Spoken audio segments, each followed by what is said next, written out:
Hello, I'm Peter Bergman. This is my official YouTube channel.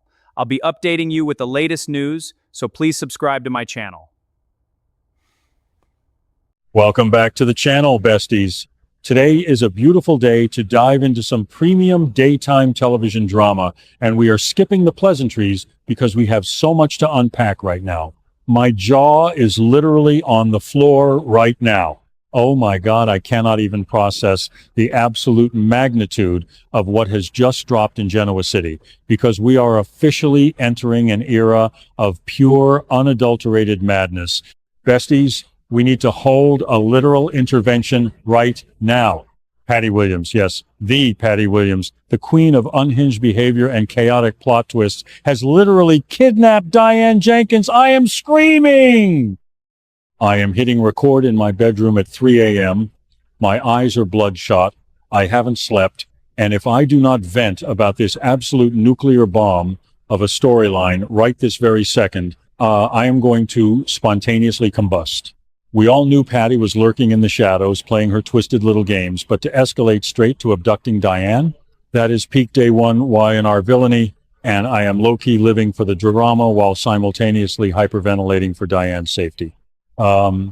Jack Abbott is completely losing his mind, going totally feral, and launching a full-blown scorched earth revenge mission to find Patty. It is giving high-stakes thriller, it is giving cinematic masterpiece, and I am legitimately shaking just thinking about the ramifications. And then we have to rewind and look at the actual breadcrumbs the writers left for us, because the foreshadowing was literally staring us in the face, no cap. Remember that terrifying cryptic bouquet of flowers that arrived at the Abbott mansion? Jack and Kyle were just standing there looking at this arrangement like it was a ticking time bomb. The card attached was the most chilling thing ever. Patty literally wrote that she was thinking about Jack and hoped he would soon have a reason to contact her again. A reason! She literally gave him the most psychotic RSVP in history. And what is that reason? Oh, just snatching the love of his life off the face of the earth. I am actually ascending. The sheer audacity of Patty to send a floral arrangement as a prelude to a kidnapping is so iconic, I cannot even deal. Jack was already spiraling, standing in his lavish living room, sweating bullets over the cryptic message. But now that the other shoe has dropped and Diane is missing, he is in full-blown panic mode.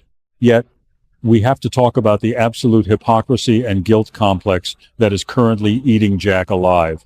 Because, hot take, but I am actually ascending at how much of this is his own fault. Jack Abbott, in his infinite wisdom, thought he could play God and use Patty Williams as a pawn in his messy, never-ending war against Victor Newman. He dragged her into his scheme, thinking he could just put her back in her box when he was done. Is it just me, or did they completely fumble the bag on this one? You do not just wind up a human tornado like Patty and expect her not to destroy your own house. Now, Jack is absolutely consumed by guilt, realizing that his obsession with taking down Victor has literally put a target on Diane's back. He is pacing the floors, screaming at anyone who will listen, and transforming from the polished, respectable Abbott patriarch into a dangerous, desperate man who will cross any line to get Diane back. Wait, I'm literally yapping right now, but let me do a quick storytime rabbit hole because we need to contextualize Patty's current mental state. If you have been a stan of this franchise since the Stone Age like I have, you know that Patty does not just do things for the aesthetic. She is deeply, profoundly vindictive when she feels slighted or abandoned. Just look at what she literally just did to Matt Clark. She swooped in, played the savior to a man with amnesia, tried to romance him, and the second he rejected her advances and tried to leave town, what did she do? She called Victor Newman to sell Matt out. Patty's rejection sensitivity is off the charts. So when Jack used her and then tried to distance himself, in Patty's mind, that was the ultimate betrayal. Kidnapping Diane isn't just a random act of violence. It is a meticulously calculated strike at the very core of Jack's heart. Let's get back to the actual tea, but you have to admit, the psychology here is absolutely top-tier soap opera writing. Mainly, I cannot stop thinking about what Diane Jenkins is enduring right now in whatever creepy, isolated location Patty has stashed her. Diane is a survivor, a schemer in her own right, but being trapped in a room with Patty Williams is a whole different level of psychological warfare. I can just picture the scenes, Patty pacing around with that unsettling, glassy-eyed smile, talking in riddles, probably forcing Diane to listen to her twisted monologues about Jack's betrayals. Diane must be terrified, trying to use every ounce of her manipulative prowess just to stay alive and keep Patty calm. The tension is so thick you could cut it with a knife. I am literally screaming at my screen every time they cut away from the hostage situation because the stakes have never been higher. Will Diane try to escape? Will she try to outsmart Patty? It is a literal game of cat and mouse, and my anxiety is through the roof. Totally. Jack's reaction is the other half of this masterpiece because he is absolutely unhinged, and I am here for it. We are seeing a side of Jack Abbott that has been buried for years. He isn't just calling the GCPD and letting chance handle it. He is going rogue. He is tapping into his dark side, calling in favors, and practically tearing Genoa City apart brick by brick. It is honestly a massive pivot from the Jack we've seen recently. Just days ago, he was playing the supportive friend to Nikki, offering to be Nick's official sponsor for his fentanyl rehab, acting like the moral compass of the town. But now, that moral compass is shattered. He is a man possessed. He wants revenge on Patty, and he wants it bloody.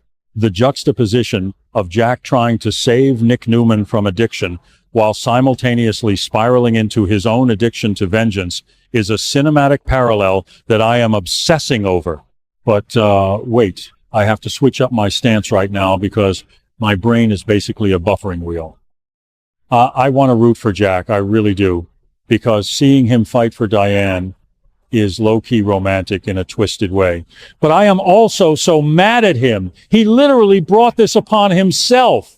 If he hadn't been so obsessed with ruining Victor's yacht plot and exaggerating Victor's misdeeds to Nikki, he wouldn't have needed to involve Patty in the first place. It's like, Jack, you are your own worst enemy.